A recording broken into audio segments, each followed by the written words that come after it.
daily intentions in a visible place will remind you to work on what's actually important throughout the day. Keeping a TV in your bedroom will remind you that a world of news and entertainment can be accessed with just the press of a button, an object of attention much more enticing than sleep. Facing your couches and chairs toward the TV instead of toward one another will have a similarly tempting effect. Leaving your phone on the table when eating breakfast will introduce an environmental cue that reminds you a world of distraction awaits. This is the irony of using our smartphone when we're socializing with another person. We largely use the device to cultivate relationships with other people, but no smartphone experience will ever be as meaningful as a face-to-face encounter. External environmental cues can affect us in remarkable ways. One study observed coffee shop patrons conversing with one another and discovered that those who kept their phone in front of them checked it every 3 to 5 minutes, quote, regardless of whether it rang or buzzed, end quote. As the study put it, quote, even when they are not in an active use or buzzing, beeping, ringing, or flashing, our phones are representative of our wider social network and a portal to an immense compendium of information, end quote. Another study concluded, somewhat sadly, that the, quote, mere presence of a cell phone placed innocuously in the visual field of participants was found to interfere with closeness, connection, and relationship quality, end quote. So often, these cues in our environment pull us away from what we intend to accomplish, and on a personal level, make our experiences less meaningful. Environmental cues don't actively interrupt us like notifications, but they can do just as much harm to our productivity and personal life. This is especially the case when we look around for a novel distraction from a complex task. Our working environment should hold as few of these distracting cues as possible. When we keep our phone, tablet, and television in another room, we are derailed less often, become accustomed to working in a less stimulating environment, and ensure the environment around us is not more attractive than what we intend to focus on. By eliminating the novel cues in our working environment, we give ourselves the ability to focus for much longer. It's worth becoming deliberate about the cues you allow into your environment and questioning how they might affect your productivity. Environmental cues are so powerful, even the cleanliness of your office has an impact on your productivity. Research shows that neat environments are more conducive to focus, and messy environments are more conducive to creativity. For this reason, if you want all the participants in a meeting to focus on a project, invite them into a clean conference room with few distractions. If you want to break with convention, affect change, or have a more creative brainstorming session, hold the meeting in a messier environment. If there isn't a cluttered meeting room at the office, mix things up and have a meeting off-site, such as outdoors, in nature, where everyone is exposed to new insight triggers. Though be wary of walking meetings. Walking, including when you work, such as on a treadmill desk, has been shown to decrease cognitive performance. Performance increases after a walk, however. Since observing how much time and attention I waste on devices like my tablet and smartphone, I've rarely kept them in my external environment unless they serve a purpose. My tablet is currently in another room, and my phone is on a table across my office, well out of reach. One study found that when a distraction is about 20 seconds away from us, when it takes 20 seconds to retrieve a bag of chips from the basement, unlock a drawer to get our cell phone, or restart our computer to access distracting websites, it provides enough of a temporal distance for us to not fall victim to these distractions, and we're better able to control our impulses. It's in this space between impulse and action that we regain control over our attention, and introducing a 20-second delay gives us the awareness to resist impulses we naturally have. There's a lot of stuff in front of me as I write this. A meditation cushion, a pair of adjustable dumbbells, several plants, a cup of matcha tea, pictures of family, a fidget cube, a whiteboard, and my turtle, Edward, basking on her rock. These things won't derail my attention for long. They simply aren't that complex, so unlike a smartphone, they can't completely hijack my attention. If I do get distracted by them, it's much easier to notice that my mind has wandered, and it's easier for me to get back on track. Novel objects of attention threaten to invade your attentional space and prevent you from focusing completely on any one thing. To modify your environment to be more conducive to working or living, you should eliminate objects of attention that will potentially derail your focus. Doing this is actually pretty simple. 1. Take stock of the distractions around you. This is especially important in the place where you focus on your most complex work. Make a list of all potential distractions, everything from the tablet you keep by your desk to a coworker sharing your cubicle. Then consider, which of these do you find more attractive than your work? 2. Distance yourself. Just as with distractions, it's not possible to tame all environmental cues in advance, but you can control most. Make a plan to remove attractive objects of attention from your environment so you're not tempted by them. 3. Introduce more productive cues into your environment.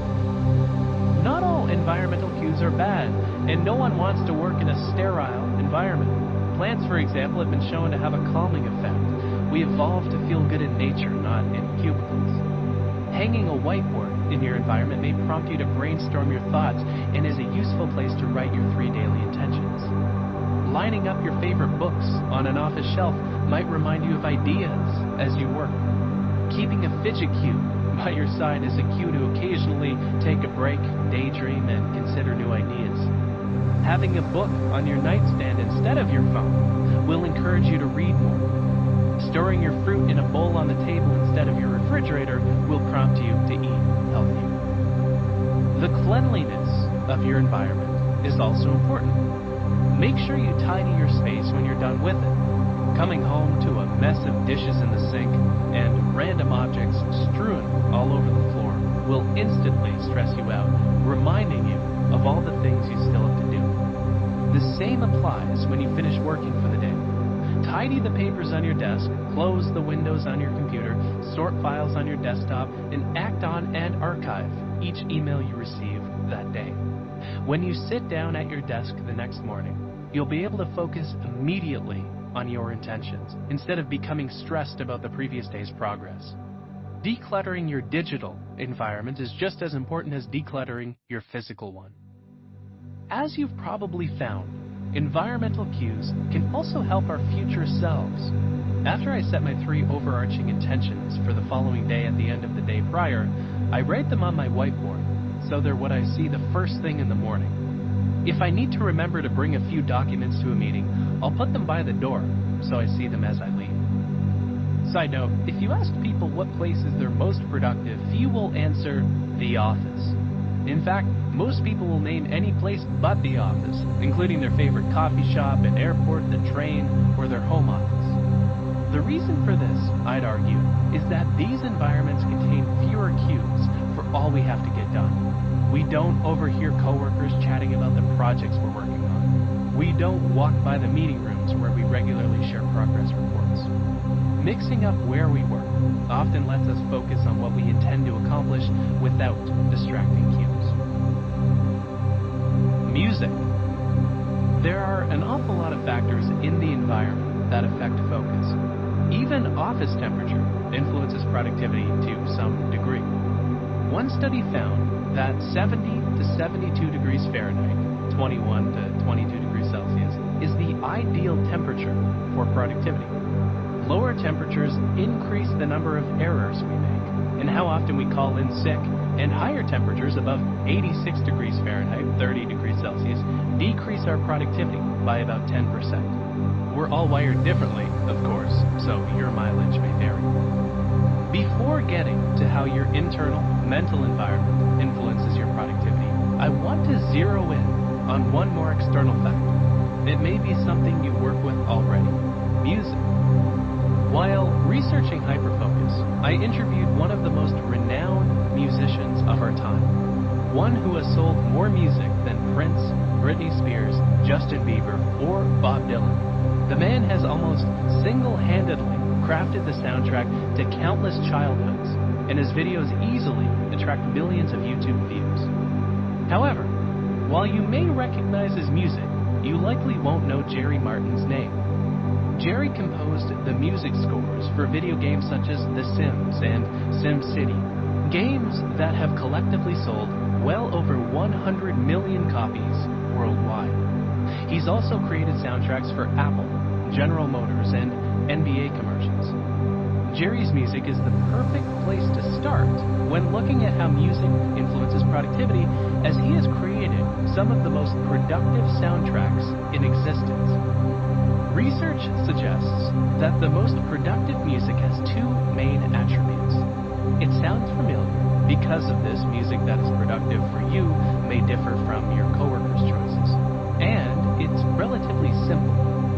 Jerry's music hits both of these notes. It sounds comfortably familiar since it's heavily influenced by famous composers such as George Gershwin. It contains no words to distract you, and it's simple. As Martin told me, quote, "When you put too much structure in music, you tend to focus on it. The best kind of music exists in the background. There's really not much going on when you listen closely. The music is linear, changing without you knowing it, and is supporting your work in the game." End quote. For my own part, I love writing the songs on repeat and have been listening to the same depressing Ed Sheeran tune for the last hour. However, research also suggests that the most productive music is relative. Music occupies at least some portion of attentional space, but it occupies less when it's familiar, simple, and also relatively quiet. As a result, music is no competition for a quiet environment when it comes to focus. But of course, music never exists in isolation. If you're working in a busy coffee shop, music may help obscure the conversations around you, which are much more complex and distracting than a simple and familiar melody. If a loud coworker in the adjacent cubicle is on a telephone call, it's much more productive to throw in some noise-canceling headphones and listen to music. A study found that overhearing one side of a phone conversation is significantly more distracting than overhearing a regular dyadic conversation. So your brain works overtime to fill in the missing side of the hapalog, so the conversation occupies more of your attentional space. A footnote on this: secondhand distraction is a real phenomenon.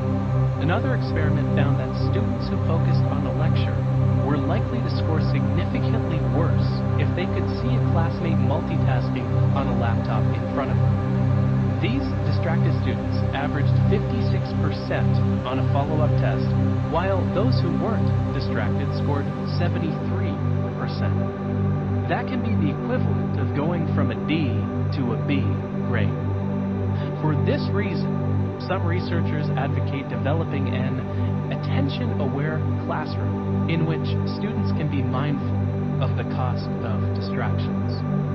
On the flip side, excessive classroom computer use can also be symptomatic of a larger problem, like that the lecture is boring and students aren't engaged. Back to music though, the quiet serenity offered by music on noise-canceling headphones on a loud flight is much less distracting than the roar of the plane's engine.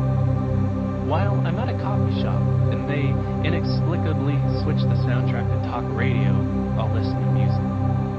Your own experience with how music affects your productivity will vary depending on the nature of your work, your working environment, and even your personality. Music impairs the performance of introverts more than extroverts, for example. However, generally speaking, if you're looking to focus, keep the music you listen to simple and familiar. Clearing your mind. Of course, not all distractions are external, as we also keep a lot of distracting stuff in our heads. When writing a report, we remember we had a meeting that started 10 minutes ago. When we arrive home from work, we realize we forgot to stop to pick up bread. Clearing our head of these open loops is critical so they don't distract us in the moment as we're trying to focus. It's impossible to write about focus and productivity without citing David Allen's work. Allen is the author of Getting Things Done, a book with a simple premise that our brain is for having ideas, not for holding them. An empty brain is a productive brain, and the more stuff we get out of our heads, the more clearly we think. You're already familiar with this idea if you keep a calendar. You'd never be able to think clearly if you tried to keep track of all of your appointments and meetings in your head. You'd forever need to devote some portion of your attentional space to upcoming events, and this would be extraordinarily stressful. Keeping a to-do list has a similar effect. Each task you get out of your head and onto the list is a task that won't pester you as you're working on something else. You'll be able to think more clearly, and you'll experience less guilt about what you're working on as a result. Something remarkable happens when you externalize tasks and commitments. You work with almost no guilt, worry, or doubt. You experience guilt when you feel tension about your past, worry when you feel tension about your future, and doubt and stress when you feel tension about the present moment. These feelings evaporate when you set intentions and make a rough plan for how you'll complete your important tasks. You'll think more clearly, too. Externalizing what's on your mind means tasks and commitments won't pop into your attentional space as you're working. Maintaining a calendar or a to-do list turns internal distractions into external cues. You no longer need to keep in mind that you have a meeting. Your calendar app will do that for you. You don't need to remember to work on what's important. The task list on your desk acts as a cue to remind you of what you need to get done, especially when you keep your most important daily intentions at the top. This concept extends far beyond your tasks and appointments. Keeping a distractions list as you focus will remove distractions from your head so you can refocus more quickly and deal with them later on, as we discussed in chapter 0.5. If you're a worrier, create a list of everything weighing on your mind while scheduling a time to consider the validity of each of the entries. Capturing ideas that come to you as you let your mind rest and wander will mean you can make use of them later. Regularly reviewing a list of everything you're waiting for, one that records the important emails, letters, packages, and phone calls you're expecting, will get these things off your mind, too. Some people can get by with the bare minimum, keeping a to-do list and a calendar, and find additional lists cumbersome. Others find that they think most clearly when they capture every little thing weighing on their minds. I personally fall somewhere in between. Feel out your own threshold. Start with setting a few intentions every day and keep a to-do list and a calendar. Unresolved mental loops can tug at your attention throughout the day, especially when you're immersed in your most important work. Begin closing these open loops so you can focus and hyperfocus more easily on your work. Continuously capture unresolved commitments and ideas as they come up, and get into a habit of revisiting them at a set time later. This will free up a lot of attentional space to spend on better things. Working with purpose. Here is the fundamental truth about focus. Your brain will invariably resist more complex tasks, especially when you're first starting them. And when it does, you'll look around for more novel and stimulating things to do instead.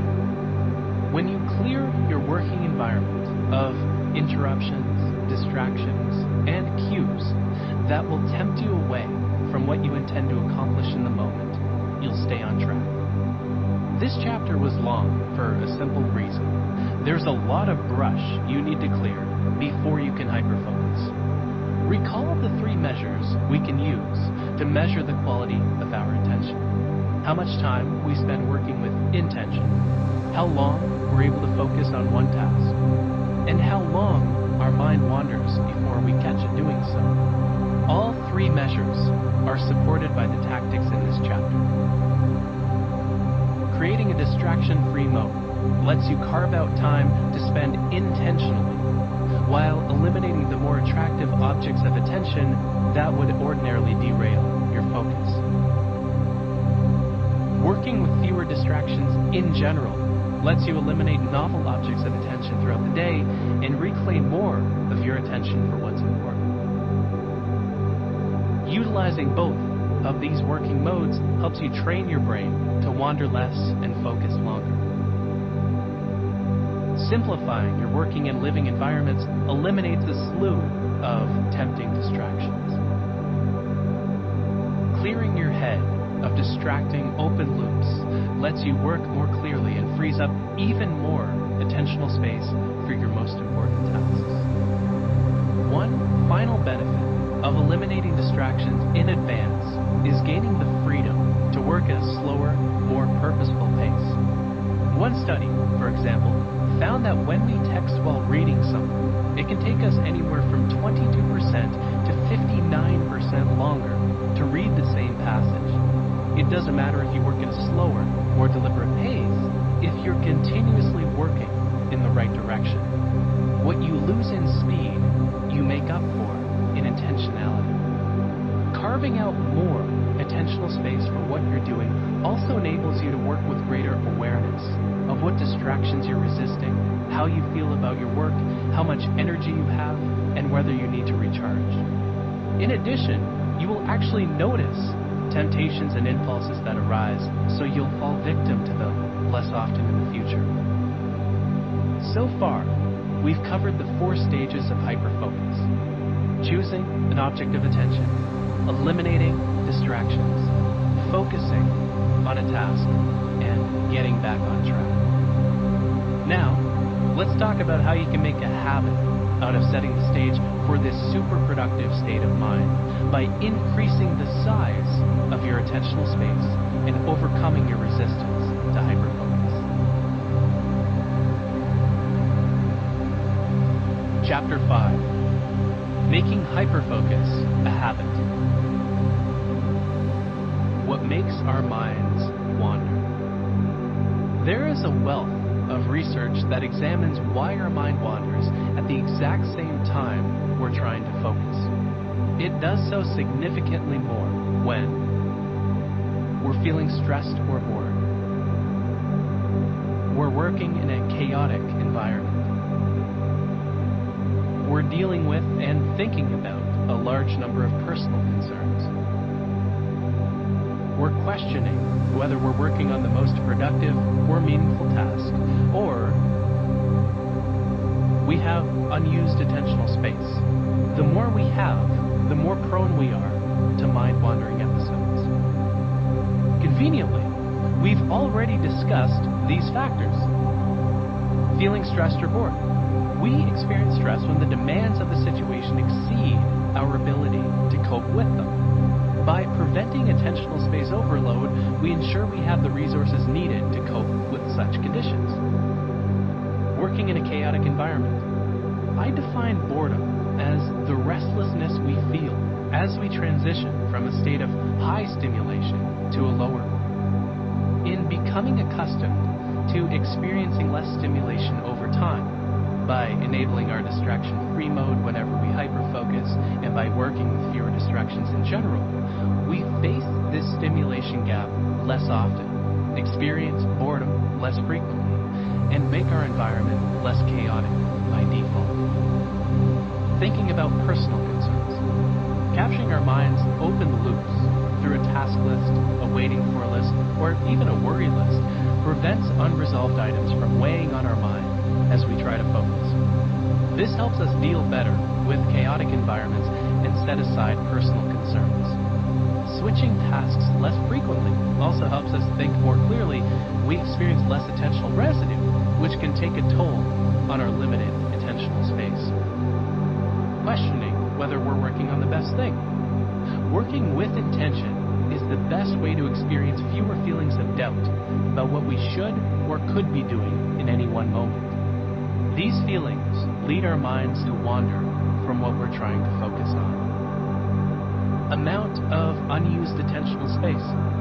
Deploying hyperfocus to work on our most complex tasks will consume more attentional space by default, which will, in turn, prevent our mind from wandering. The smaller the object of attention, the more likely mental wandering will occur. The tactics in this book work for a few main reasons. While they all enable you to focus more deeply, they also safeguard your mind from wandering in the first place. Later in the book, we'll examine a few other factors that lead your mind to wander, including how tired you are and how happy you feel. Your happiness level can impact your attention in many curious ways. For now, though, let's dive deeper into the mind-wandering factor I personally find most interesting: the attentional space we have to spare. The power of making your work harder. Depending on their complexity, tasks will require varying amounts of your attentional space. If you've ever tried to meditate and focus only on your breath for a few minutes, you might have noticed your mind wanders more than usual, far more than when you're going for a run, carrying on a deep conversation, or watching a movie. These latter tasks are more complex and fill more of your attentional space by default. As a footnote, the power of meditation is that reining your mind to focus on a small and simple object of attention makes focusing on more complex things easier. As a result, your mind wanders less, you're able to focus more deeply and for longer periods, and the quality of your attention increases dramatically. Meditation practices are less intimidating than you may think and are worth trying. Consciously making your tasks more complex and taking on more complex ones is another powerful way to enter into a hyper-focused state, as they will consume more of your attention. This will keep you more engaged in what you're doing and lead your mind to wander less often. In his groundbreaking book Flow, Mihai Csikszentmihalyi offers interesting insights about when we're most likely to enter into a flow state, when the challenge of completing a task is roughly equal to our ability to do so, and we become totally immersed in the task. When our skills greatly exceed the demands of a task, such as when we do mindless data entry for several hours, we feel bored. When the demands of a task exceed our skills, such as when we're unprepared to give a presentation, we feel anxious. When the demands of a task are roughly equal to our ability to do that task, when we're playing an instrument, immersed in a book, or skiing down a freshly powdered slope, we're a lot more likely to be fully engaged in what we're doing. If you find it difficult to become immersed in your work throughout the day, it's worth questioning whether your tasks are difficult and complex enough. If you're frequently bored, consider whether your job takes advantage of your unique skill set. If your mind is frequently wandering, even after implementing the ideas in the previous chapters, it's a pretty good sign your tasks aren't complex enough and don't consume enough of your attentional space. The larger your attentional space, the more your mind wanders when you work on something simple. This is further evidence that the smartest members of your team should be assigned the most challenging work. On the opposite end of the spectrum, if you find you're anxious at work, even after taming distractions and working with more attention, consider whether your current skills are a good match for the tasks at hand. Outside of questioning individual tasks, it's also worth reflecting on how challenging you find your workload in general. The tactics in HyperFocus will allow you to accomplish more in less time, but you may then find you don't have enough work remaining to fill that extra time. This can manifest itself in some odd ways. Our work tends to expand to fit the available completion time. In productivity circles, this phenomenon is known as Parkinson's law. But by disabling distractions in advance, you may find the same thing I did. Your work no longer expands to fit the time you have available for its completion, and you discover how much work you truly have on your plate. Some executives I coach find they're able to accomplish a full day's work in just a few hours when they focus on only their most consequential tasks. I discovered this phenomenon firsthand with my last book. After handing in the 80,000-word manuscript, which I wrote in a relatively short amount of time, I continued to be just as busy, even though I had substantially less work. My remaining projects expanded to fit the time I had available. Instead of planning for speaking engagements a few weeks before they were scheduled, I began to think about them much further in advance, much earlier than I needed to. I logged into my social media accounts more often when I should have been working. I stopped following my own advice and checked for new emails constantly instead of once a day. I enabled more notifications and alerts so I would have more tasks to tend to. And I agreed to more meetings, many of which I didn't need to attend in the first place.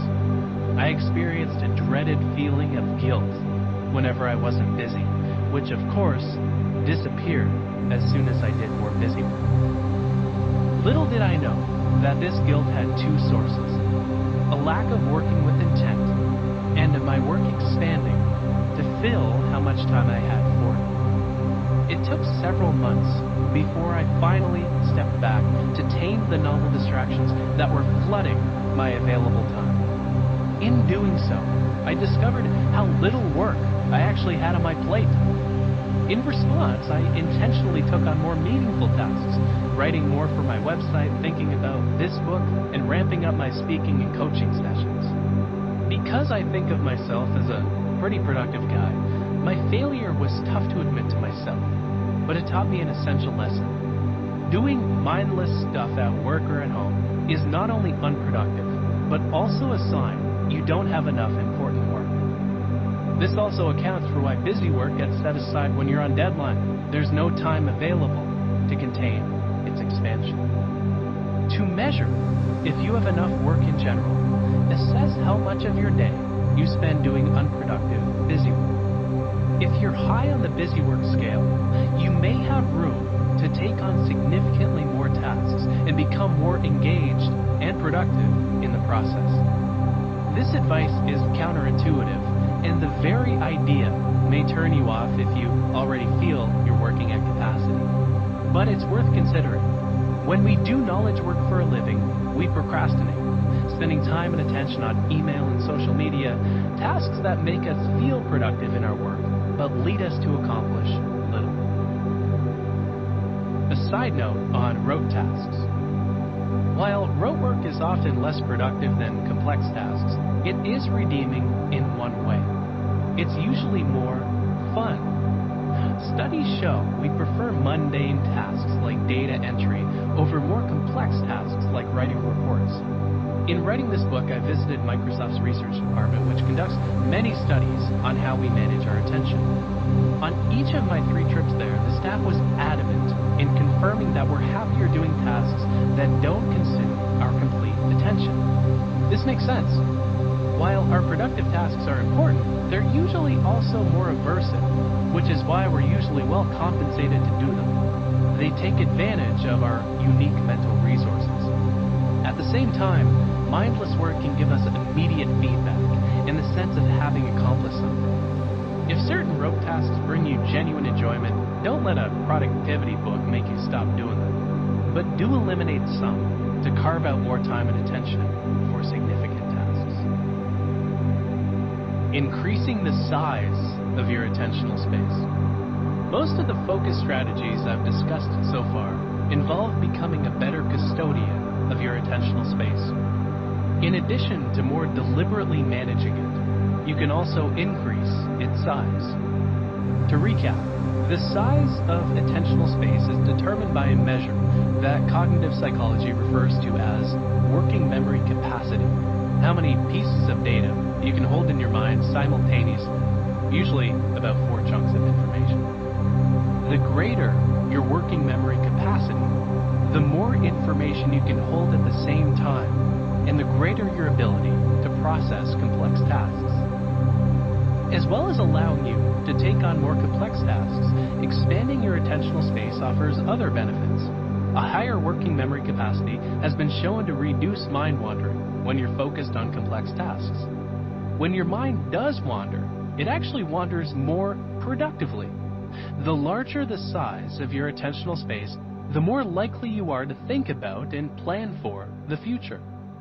Even better, a larger attentional space means you'll have extra attention to think about what you'll work on next while keeping your original intention in mind. A larger attentional space also helps you get back on track quicker after your mind wanders or you become distracted.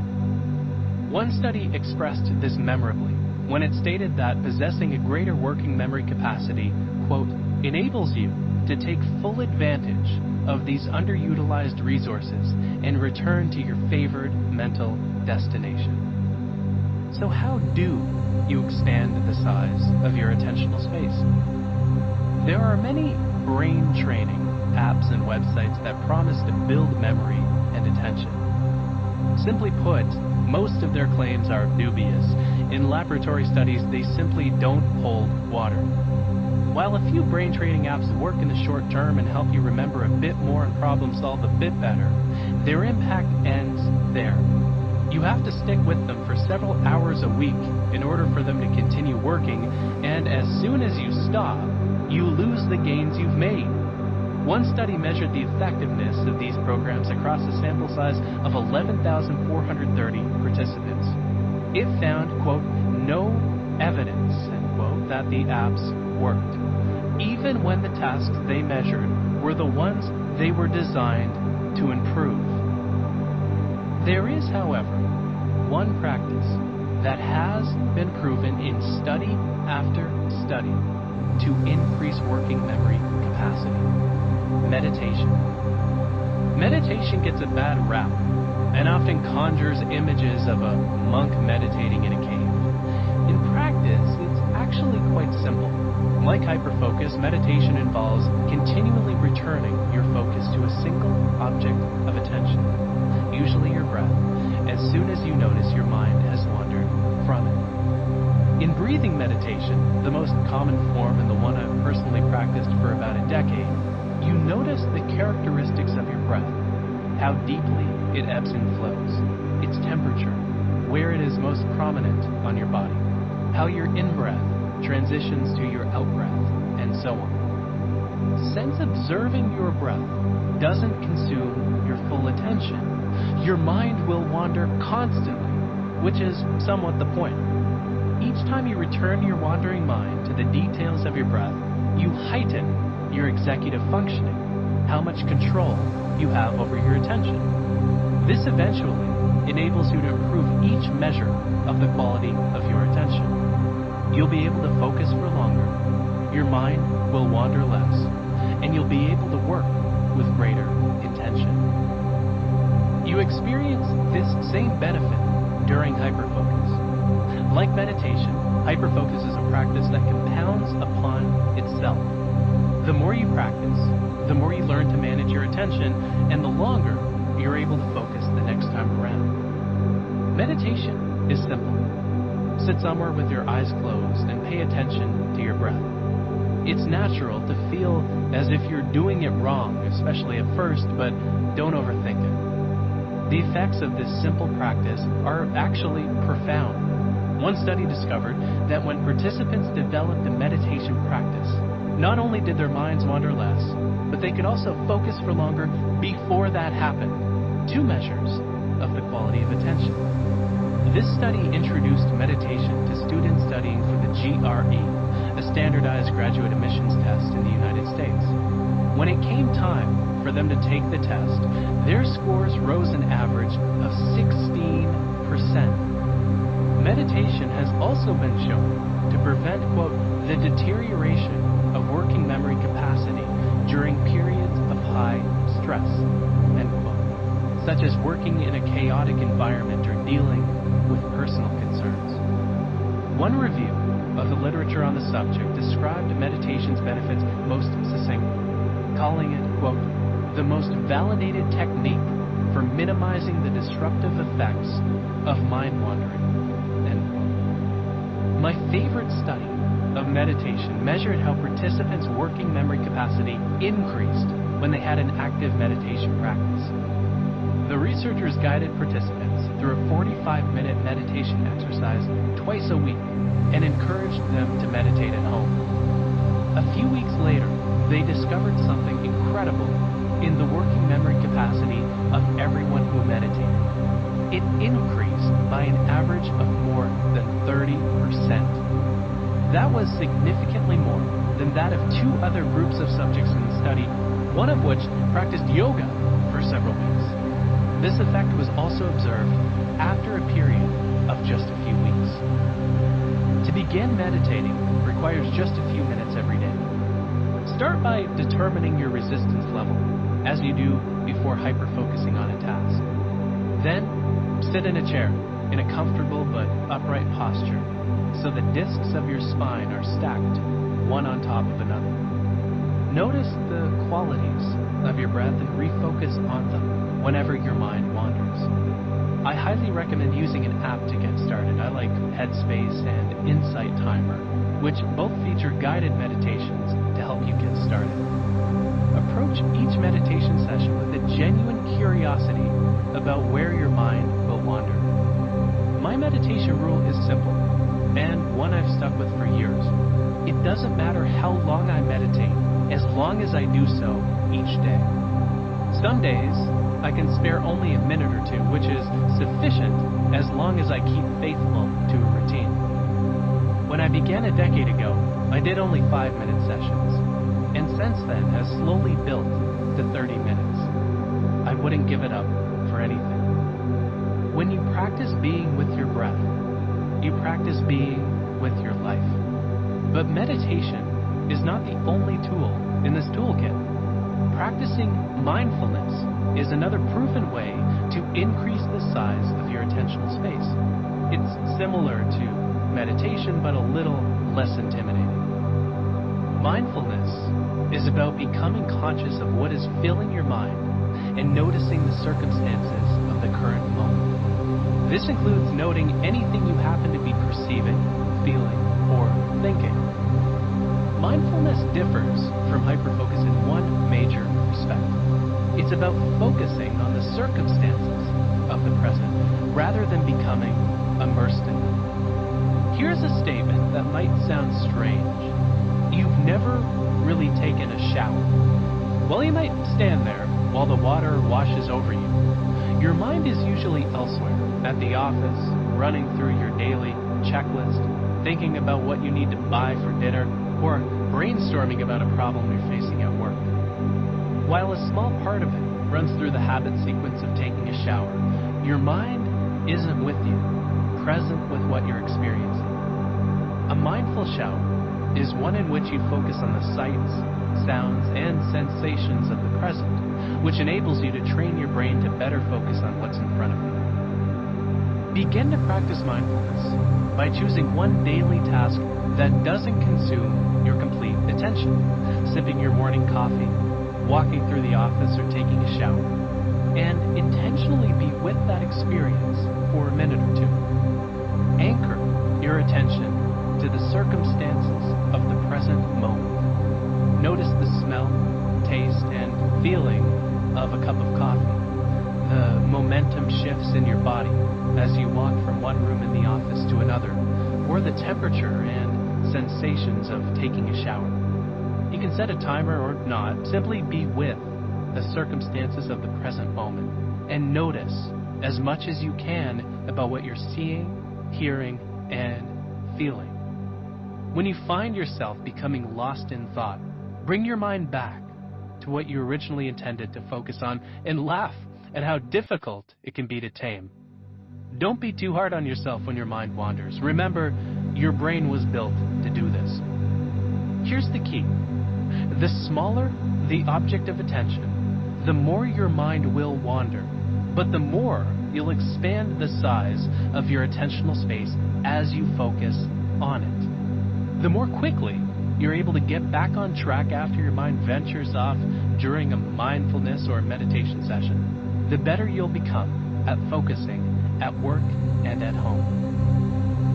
Practices like meditation and mindfulness are also powerful because they train you to practice holding a single intention in your mind for a given period of time. During your meditation, you sit with the intention of being with your breath until your timer goes off. The same is true when you practice mindfulness. until the cup of coffee is empty or half full, your shower is finished, or you're done walking to where you intend to go. You focus on what you're doing then and there. When you keep a single intention in mind, you're able to live and work more intentionally for the rest of the day too. And because both meditation and mindfulness increase the size of your attentional space, both practices make you more likely to maintain intentions. As if these benefits weren't enough, meditation and mindfulness also help you step back from your thoughts. This makes it infinitely easier to check what's occupying your attentional space. The more you notice what's grasped your attention, the more quickly you'll be able to redirect it to your intention.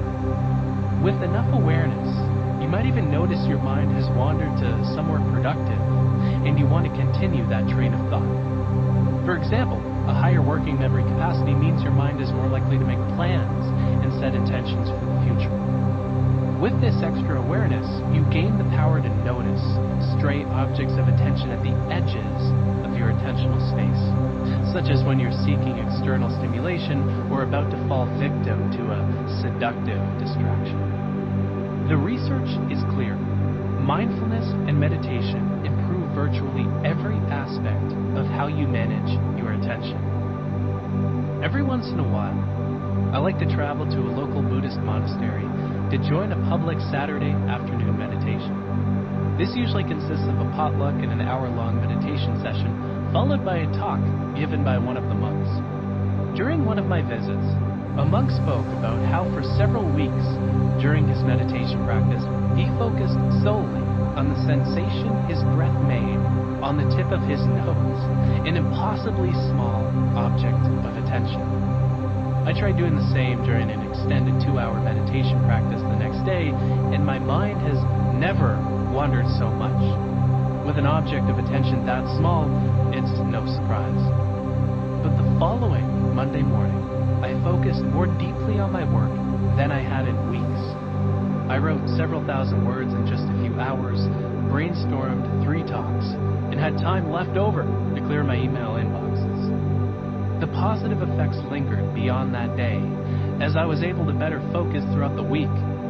The quality of attention is so integral to productivity that increasing it even slightly makes a remarkable difference in how much we accomplish. Luckily, you don't have to spend hours focusing on the tip of your nose to experience the remarkable benefits of mindfulness and meditation. Even only a few minutes a day will help immensely. If you take away one lesson from this chapter, it should be that few practices will improve the quality of your attention and the size of your attentional space more than meditation and mindfulness. While both will consume some of your time, you'll make that time back and then some in how much more clearly, deeply, and deliberately you'll think and focus. HyperFocus at home. Almost every idea in this book will help you not only at work, but at home too. As I've put these ideas into practice, I've noticed some remarkable benefits in my personal life. Chances are you were in hyperfocus mode during your last highly productive work period. You were likely in a similar state the last time you felt happiest and energized at home. You were probably focused on just one thing. Whether that was carrying on a meaningful conversation with a loved one, planting a garden, playing cards with a relative, or relaxing with a book on the beach. The one thing you were doing consumed your full attentional space. Because of this, you likely didn't have many surrounding distractions. Your work phone may have been in the other room, and you may have had a commitment to disconnect for the weekend. Your family may have agreed to a phone-free dinner. You're probably also in a more relaxed state, and, because of this, didn't seek novel stimuli in your environment. You could focus with relative ease on what you were doing. Hyperfocus was the best term I could come up with to describe this state of being totally focused on one thing, though it does have the disadvantage of sounding dauntingly intense. In practice, hyperfocus is actually quite relaxed, unless you're on a deadline or are working at or above capacity, so your work doesn't have the luxury of expanding to fit an amount of time. When you hyperfocus, you're surrounded by very few novel objects of attention, and what you're doing fills your attentional space quite naturally. This same idea holds true at home, and we experience the same benefits of hyperfocus there. We remember more of what we're doing, and our experiences become more meaningful as a result. We spend more time in the moment and get things done more quickly and with less effort. I like to do this by setting 3 personal intentions in addition to my 3 work goals, even if one happens to be binge watching a show on Netflix. One area I've noticed that particularly benefits from hyperfocus is conversations. The secret to deep, meaningful conversations is simple. Bring your complete attention to the person you're speaking with. You can do this in many ways, such as by allowing someone to finish talking before you start, a simple but highly underutilized technique. Wait until you hear the period at the end of their sentence before you think about what you'll say next. I'm convinced that most people have a sixth sense and can tell when you're truly paying attention to them. It's a remarkable thing when you spend not just quality time with someone, but quality attention as well. Hyperfocus lets me dive deeper into my personal relationships, in conversation and other aspects. I'm convinced that love is nothing more than sharing quality attention with someone. As David Osberger, a Baptist minister and author, has put it, quote, "Being heard is so close to being loved that for the average person, they are almost indistinguishable."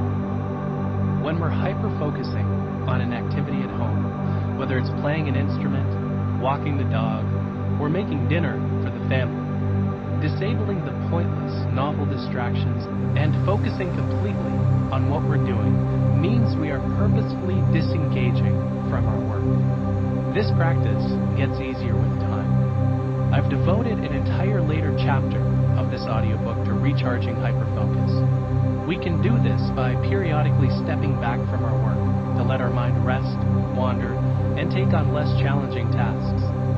Spending our time at home more purposefully also enables us to feel recharged. Whether at work or at home, the quality of your attention determines the quality of your life. At work, the more attention you give to what's in front of you, the more productive you become. At home, the more attention you devote to what's in front of you, the more meaningful your life becomes. 4 more ways to battle your resistance to hyperfocus. This chapter covers a number of tactics that will help you develop an even stronger hyperfocus habit, making your work more challenging, taking on more projects at work and at home, increasing the size of your attentional space, practicing hyperfocus in all areas of life, and choosing exactly when to hyperfocus. Let's end with one final important concept that will help you to solidify a hyperfocus ritual in your work and life. How to battle your inevitable resistance to the mode. Assuming you've already given hyperfocus a try, even if only for 10 minutes, you may have felt what I did at first, a mental resistance to focusing on just one thing. This was probably a mixture of restlessness, anxiousness, and succumbing to novel distractions. You likely found yourself craving those distractions more than usual in the initial stage of entering the hyperfocused state. This resistance we feel toward complex and productive tasks isn't distributed evenly across working time. It's usually concentrated at the beginning of when we start these tasks. For example, while it might take weeks to summon the energy and the stamina needed to clean the garage or bedroom closet, once we do it for even just a minute, we could keep going for hours. The same is true for working out. After we overcome our resistance to getting started, we can go on with the rest of our workout. Starting provides enough momentum to carry out our intentions. This is true of our most complex tasks as well, and is one of the many reasons we'll work on a task for only 40 seconds before falling victim to distractions. We feel the most resistance at the very start and search instead for more attractive alternatives. When we begin a new task, working on it for at least 1 minute with purposeful attention and limited distractions is critical. Here are my 4 favorite strategies for battling this initial resistance. 1. Shrink your desired hyperfocus period until you no longer feel resistance to the ritual.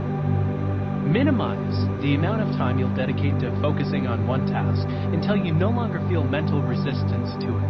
Even setting a mental deadline of 5 minutes will likely be enough to get you started. 2. Notice when you don't have time for something. You always have time, you just spend it on other things. When you find yourself saying this familiar statement, try doing a task swap. For example, if you don't have the time to catch up with a friend over coffee, ask yourself whether you'd have an equal amount of time to watch the football game or surf Facebook. If you feel you don't have time to take something on, ask yourself whether you could free up your schedule enough to meet with your boss or clean your inbox. If the task swap shows you do have the time, chances are this is just your resistance talking. 3. Continually practice hyperfocus. Incorporate at least one hyperfocus interval each day. You'll experience less resistance as you get accustomed to working with fewer distractions and appreciate how productive you've become. 4. Recharge. Hyperfocus can be oddly energizing.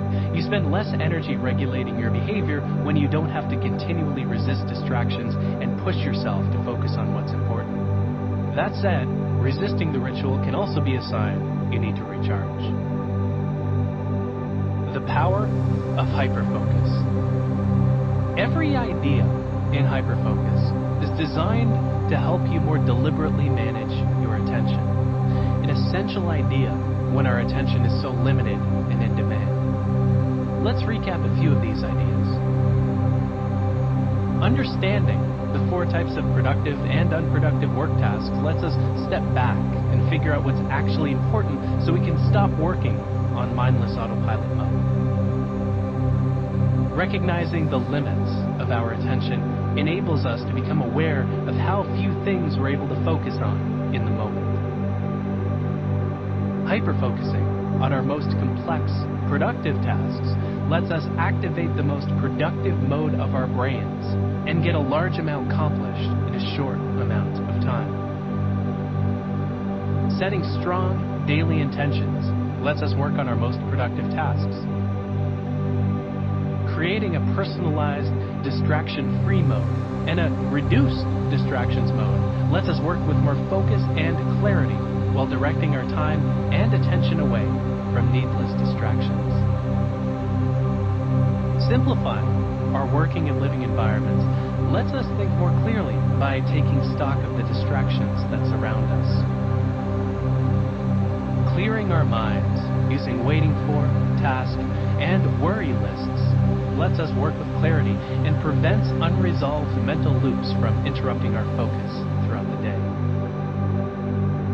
Becoming good custodians of our attentional space by making our work more complex when necessary and by expanding the limits of our attention helps us properly manage our limited attention. In the beginning of this audiobook, you may recall that I made a few lofty claims about how transformative it can be to purposefully manage your attention. If you've acted upon the advice so far, I think you'll find what I did, that your work and your life have been positively changed as a result of this practice. As you've acted upon the advice in the first 5 chapters, I hope you've already become more productive, more engaged with your work and life, and a clearer and calmer thinker. You probably also remember more and view your work and life as more meaningful. All 3 measures of the quality of your attention have also likely increased. You spend more of your time deliberately, you are able to focus longer in one sitting, and your mind doesn't wander from your intentions nearly as much. There is a wealth of research on how we can best focus, and in the first 5 chapters I've done my best to summarize it in a way that is both practical and tactical. I hope you'll agree Attention is the most important ingredient we have to living a good, productive life. The power of mind wandering. To this point in the audiobook, I've discussed only the negative effects of a wandering mind. At times when we need to focus, these mental strolls can undermine our productivity.